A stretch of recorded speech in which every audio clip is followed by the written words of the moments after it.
Hello guys, welcome to my YouTube channel let's cognize. आज हम discuss करेंगे MEG 10 English studies in India का block second है, beginnings of Indian English writing.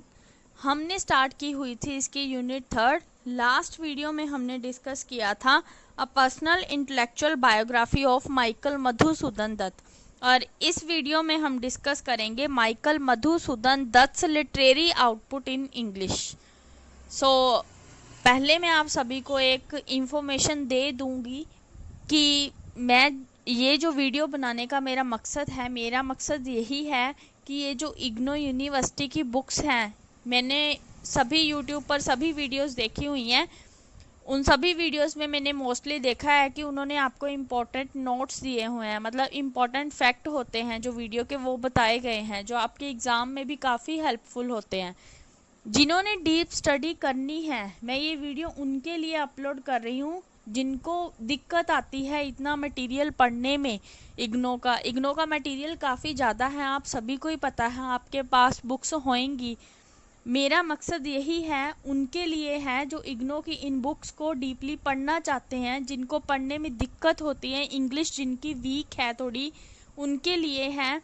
इसीलिए मैं इनकी लाइन टू लाइन एक्सप्लेनेशन करती हूँ हिंदी में कि किसी को भी दिक्कत ना होए जिन्होंने ये इग्नो का मटेरियल डीपली पढ़ना होता है।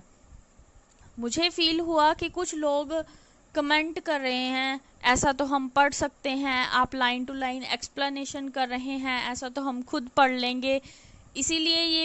इसीलिए उनके लिए ये मैं कह रही हूँ कि मेरा मेन मकसद उनके लिए है जो डीप स्टडी करना चाहते हैं इग्नो मटेरियल में से, और जिनको दिक्कत आती है इंग्लिश में। ये वीडियोस उनके लिए ही हैं, उनके लिए ही ये मैं word to word line to line explanation कर रही हूँ हिंदी में। सो प्लीज़ फालतू के कमेंट्स ना करें। जिनको चाहिए वीडियो वो मुझे कमेंट्स कर सकते हैं, बट जिनको नहीं ज़रूरत वो ना सुने वीडियो, मुझे कोई दिक्कत नहीं है। ज़्यादा टाइम ना वेस्ट करते हुए हम आज का टॉपिक डिस्कस करते हैं, Michael Madhusudan Dutt literary output in English. Now let's start this video. Madhusudan began to write in English during his days at Hindu college. Madhusudan ने क्या था, अपनी राइटिंग स्टार्ट कर दी थी इंग्लिश में जब वो हिंदू कॉलेज में थे, कलकत्ता में। Some of his Hindu college period poems were published in contemporary English periodicals of renown. Renown होता है credit, which he himself used to enjoy reading. कुछ उसके हिंदू कॉलेज में जब वो पढ़ते थे तब के टाइम की पोएम्स को कंटेम्पोरेरी इंग्लिश पीरियड में ही पब्लिश किया गया था और उनको क्रेडिट दिया गया था, और वो खुद उन पोएम्स को रीड करके, उन राइटिंग्स को रीड करके खुद का इंजॉय कर रहे थे। Madhusudan poem in English encapsulate a wide variety. Madhusudan की जितनी भी पोएम्स हैं इंग्लिश में, उनमें क्या है, काफ़ी कुछ इनकैप्सुलेट किया जाता है, मतलब वाइड वैरायटी इनकैप्सुलेट की गई है। देयर आर शॉर्ट एपिग्राम्स, जैसे उनकी राइटिंग्स में क्या है, छोटे छोटे एपिग्राम्स हैं। लाइरिक ऑफ रोमांटिक बेस्ड हैं, फ्लेवर हैं, रोमांटिक फ्लेवर है, मीन्स टू से सोनेट्स हैं, of which at least one is in blank verse, और किस फॉर्म में है, ब्लैंक वर्स में है। And a longer poem of king Porus की एक लॉन्ग पोएम है जिसे क्या है, डिवाइड किया गया है 6 स्टैंजा में ऑफ अबाउट 20 लाइन्स ईच। क्या है, 6 स्टैंजा है, 6 स्टैंजा, एक स्टैंजे की 20 लाइन्स है। Unfortunately king Porus remained an unfinished verse tale written after the manner of Byron and Scott. दुर्भाग्यवश क्या है, ये जो किंग पोरस की लॉन्ग पोएम है ये अनफिनिश्ड है, इसको पूरा नहीं किया गया है। In spite of Madhusudan ostensible Europeanization, the theme of King Porus reveals his unmistakable Indianness. ये जो किंग पोरस लॉन्ग पोएम है, इसकी थीम क्या है, अनमिस्टेकेबल इंडियननेस है। इसके बारे में ही कुछ लाइंस ली गई हैं, 5 लाइंस, एक स्टैंजा डिस्क्राइब कर रखा है। The noble hearts that blood for freedom with the heroic glow in patriot bosoms nourished hearts eagle like that wrecked not death but shrank before fall thraldom breath. ये lines ली गई है king Porus की ही poem से। Another fragment in English, vision of the past compose soon after he settle down in Madras. क्या है जो अनदर फ्रेगमेंट की है इंग्लिश में, उसमें क्या है, पास्ट का विजन दिखाया गया है, मतलब पास्ट के बारे में थिंग्स दिखाई गई हैं। कंपोज्ड सून, जिन्हें कब बनाया गया था, जब वो मद्रास में सेटल हुए थे, उसके बाद जल्दी ही वो राइटिंग की गई थी। इज अ ब्रिलियंट एक्सप्रेशन, जिसमें क्या दिखाया गया है, विजुअल इमेजिनेशन के ब्रिलियंट एक्सप्रेशन को दिखाया गया है। कंसीडर द फॉलोइंग लाइन्स, कुछ लाइन्स दी गई हैं विजुअल इमेजिनेशन की। I look the sun had veiled his dazzling brow as when he saw upon the Calvary the pilgrim from his father bosom he his God with blood stained brow and crown of thorns. Die on the accused tree, ye die to save, and dying pray for those who shed his blood. If this representation of the scene of Christ crucifixion क्या होता है, स्लीबी मौत होती है। Highlight Madhusudan Christian identity, जिसमें क्या है, मधुसूदन की क्रिश्चियन आइडेंटिटी के बारे में दिखाया गया है।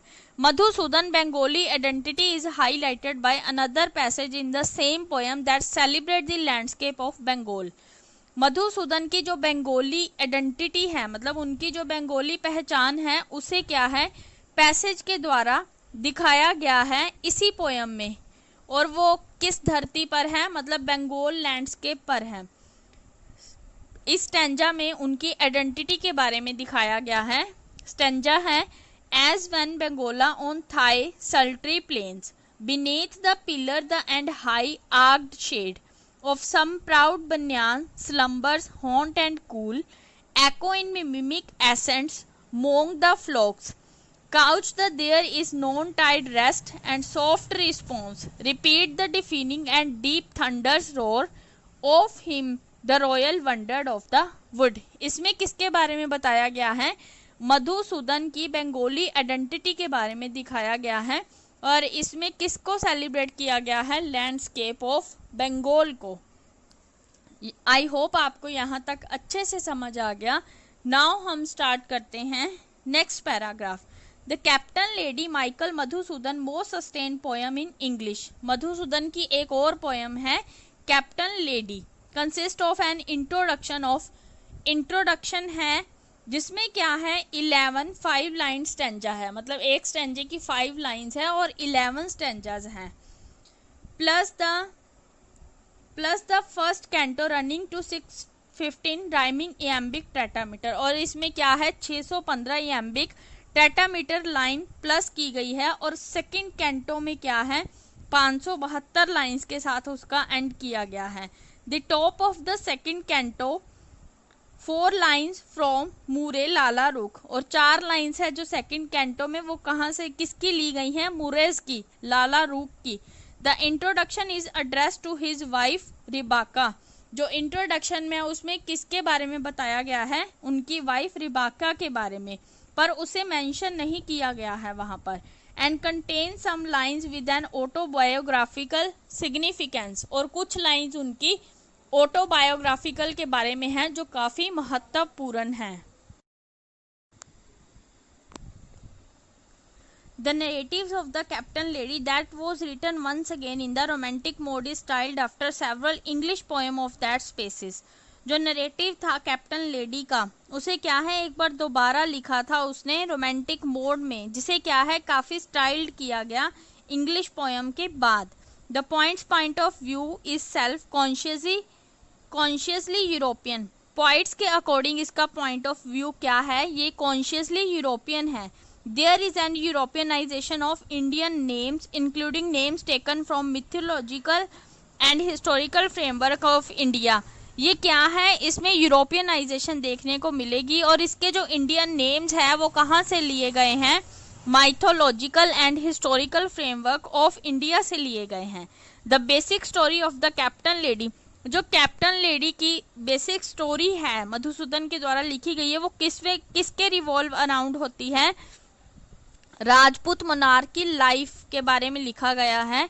Prithviraj Chauhan and his abduction of the daughter of the king of Kanauj, जो पृथ्वीराज चौहान के बारे में है और कनौज के किंग के बारे में है और डॉटर के बारे में। ये सारी स्टोरी क्या है, इन सभी के अराउंड घूमती है। The battle based by the Rajput against Muslim invaders, क्या है जो लड़ाई चल रही है वो किनके अगेंस्ट है, मुस्लिम इन्वेडर के अगेंस्ट है। And finally he defeat and death by the suicide of the royal Rajput couple, finally हुआ क्या था, जो राजपूत कपल थे वो हार गए थे और उनकी डेथ हो गई थी, मतलब उन्होंने सुसाइड कर लिया था। आई होप आपको यहाँ तक अच्छे से समझ आ गया। नाउ हम स्टार्ट करते हैं next paragraph. Dutt liberally confuse history and mythology, जो दत्त थे वो क्या थे, हिस्ट्री और मिथोलॉजी में कंफ्यूज थे। बट हिज प्रोसोडी, प्रोसोडी क्या होता है, छंद शास्त्र होते हैं, उनकी प्रोसोडी क्या थी, कंसिस्टेंट थी बिल्कुल। And his octosyllable move with almost as much vigour as of his model, और उनके सिलेबल के बारे में बात कही गई है जो क्या थे, वाइगर थे। Vis via Moore and Byron besides the captain lady, captain lady के अलावा क्या है, Michael Madhusudan also wrote Razia, Madhusudan ने क्या लिखा था, एक और रजिया की राइटिंग की थी।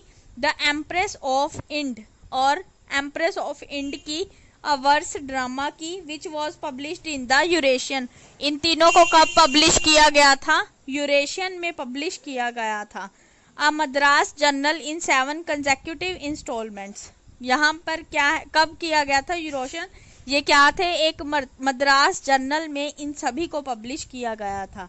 सम ईयर लेटर, कुछ सालों बाद, after his return to Calcutta, जब वो क्या है कलकत्ता वापस आए, Michael Madhusudan attempted a Bengali rendering of the verse drama hoping that it would be stage, Michael Madhusudan ने क्या है बंगाली में रेंडर किया एक वर्स ड्रामा को, उनकी इच्छा क्या थी, इसे स्टेज किया जाए।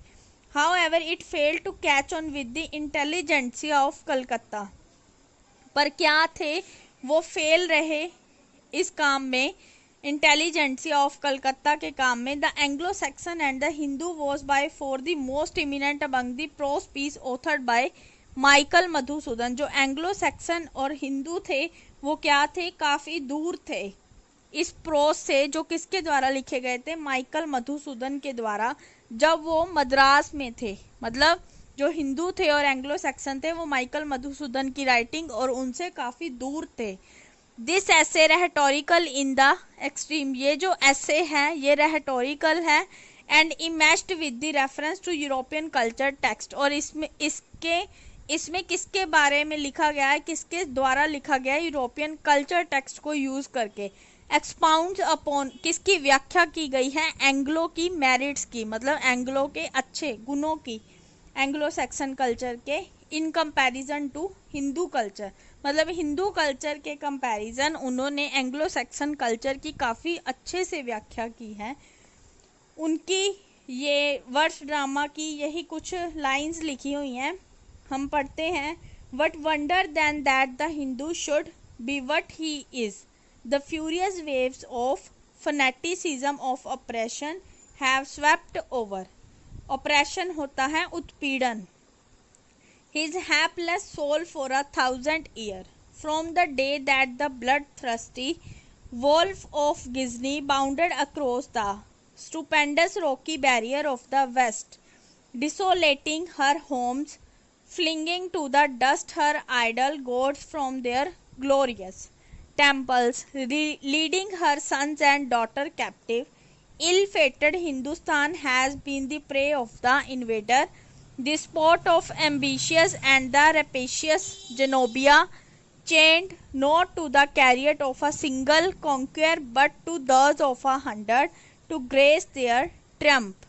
ये कुछ लाइन्स दी गई हैं, ये उन्हीं के बेस पर हैं। It is the mission of the Anglo section, ये क्या था, एंग्लो सेक्सन का ही मिशन था, इसलिए अजर्ट Michael Madhusudan in this essay too, इसमें क्या है, इस ऐसे में मधुसूदन ने रिनोवेट किया है और रीजनरेट किया है खुद का एक वर्ड, मतलब क्रिश्चियन द हिंदू, क्योंकि उन्होंने हिंदुइज्म के से जो लेसन लर्न किए थे उनमें क्रिश्चियनिटी को चेंज किया था, क्रिश्चियनिटी में चेंज किया था, इसीलिए उन्होंने एक वन वर्ड लिया है to Christianize the Hindu. Michael Madhusudan Dutt Michael जो मधुसूदन दत्त थे उन्होंने हेनरी लुइस विवियन ड्रेजियो की तरह क्या है वो रोमांटिक पोइट से काफ़ी ज़्यादा प्रभावित हुए थे। Dutt drew his inspiration from Byron. Dutt को किन से इंस्पायरेशन मिली थी? बेरोन से as is obvious from the manner in which he tries to evoke Muhammad Ghazni vision of the contemplated slaughter of the विशेष हिंदू of old Delhi।